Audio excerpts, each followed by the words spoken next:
Good morning, students. Today we are discussing motion of an object under free fall. All of you know that why an object falls freely due to the effect of gravity and the acceleration produced in it. This is the surface of earth, right? And due to gravity, what is the acceleration produced in it? That is equal to g. Acceleration produced in the body is equal to g. So right, student? Now, so the equation of motion v equal to u plus at. Here you use acceleration is equal to g. S equal to ut plus half at square. You will use here a as g. And the third equation is v square minus u square is equal to 2as. Right? Student, while solving the question related to motion of object under free fall, we use sign convention. Sign convention used for this. Sign convention used for solving this problem, right? अब आप क्या लोगे? When first sign convention is when there are two sign conventions. First sign convention is we take all the physical quantities which are acting in upward direction are taken to be negative. All the quantities acting in upward direction are taken to be negative, and in downward direction are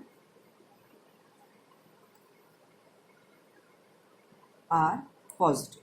Right, student? So when we throw an object, जब आप एक object को कहाँ throw करते हो? Upward throw करते हो. तो अपवर्ड थ्रो करने के लिए आप उसको वेलोसिटी कहाँ दोगे? ऊपर की तरफ.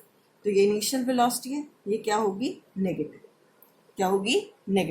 अब आपने देखा होगा कि जब आप ऑब्जेक्ट को ऊपर थ्रो कर रहे हो तो वो कुछ हाइट तक जाती है.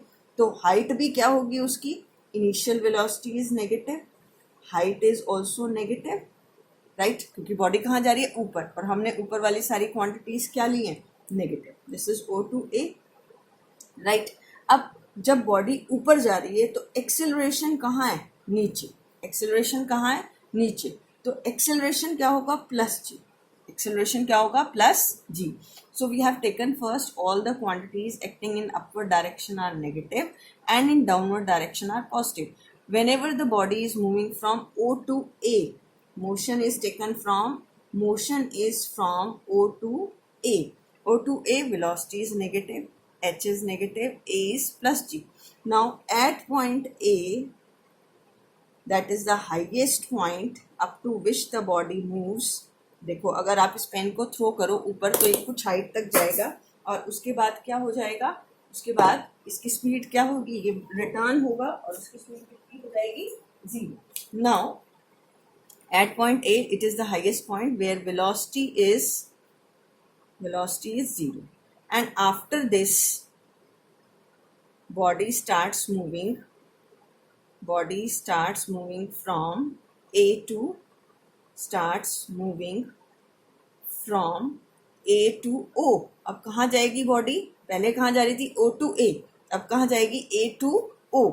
Right student? अब A to O जब बॉडी जाएगी, this is A to O. तो अब कहाँ आ रही है? वेलोसिटी कैसी होगी उसकी? डाउनवर्ड डायरेक्शन में. तो वेलोसिटी कैसी हो जाएगी? पॉजिटिव. हाइट भी कहाँ वो कवर कर रही है? हाइट और डिस्प्लेसमेंट क्या होंगी? पॉजिटिव. हाइट और डिस्प्लेसमेंट क्या होगा? पॉजिटिव. ठीक है स्टूडेंट? और एक्सेलरेशन कहाँ एक्ट कर रहा है? डाउनवर्ड डायरेक्शन में. तो ये क्या होगा? Plus G. Right student? So we will use this sign convention to solve this. All the numericals, all the quantities acting in the upward direction are negative and in downward direction are positive. Right student? Acceleration हमेशा कहाँ act होगी? Downward direction में. और इसका एक और sign convention हम use कर सकते हैं, इसका रिवर्स ले लें. ये आपकी चॉइस है whether you want to do it second, the reverse of first. आपको इसका क्या करना है? फर्स्ट. वो मैं डिस्कस नहीं कर रही, ठीक है, क्योंकि आपको कंफ्यूजन होगी. सिर्फ हम अभी ये लेके चलते हैं. All the quantities acting in upward direction are taken to be negative and in downward direction are taken to be positive. Right? अब हम फर्स्ट क्वेश्चन करते हैं. A ball is thrown vertically upward with the velocity of 20 metre per second from the top of a multi storey building. The height of the point from where the ball is thrown is 25 metre. तो ये एक building है, ये क्या है? एक building, right? This is a building और इसकी हाइट कितनी है? 25 मीटर, ठीक है। और यहाँ से हमने एक ऑब्जेक्ट को कहाँ किया? अपवर्ड डायरेक्शन में थ्रो। तो अब ये वेलोसिटी कहाँ एक्ट हो रही है? कहाँ एक्ट हो रही है? अपवर्ड डायरेक्शन में। कितनी स्पीड से? 20 मीटर, ठीक। तो ये बॉल कहाँ जाएगी? पहले ऊपर, ये आपका स्टार्टिंग पॉइंट ओ है, ठीक। अब how high the ball will rise, तो इस मल्टी स्टोरी बिल्डिंग से ये बॉल कहाँ तक गई? सपोज ये गई आपकी पॉइंट ए तक, ये बिल्डिंग है, बिल्डिंग का बेस है ये ए, तो कितनी हाइट तक गई? सपोज एच हाइट तक गई। तो अब आप motion from O to A लेंगे, motion from O to A, u कैसा होगा? Negative, u negative.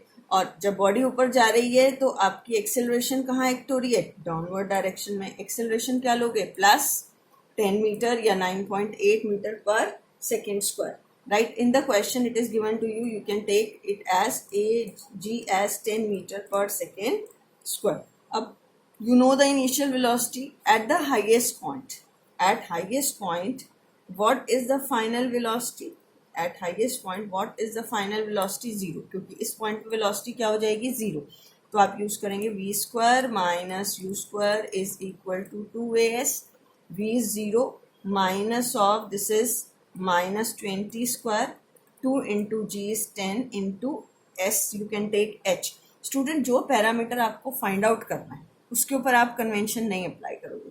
This is -400 into 20 into H, तो आपका h क्या आ गया? -20 मीटर।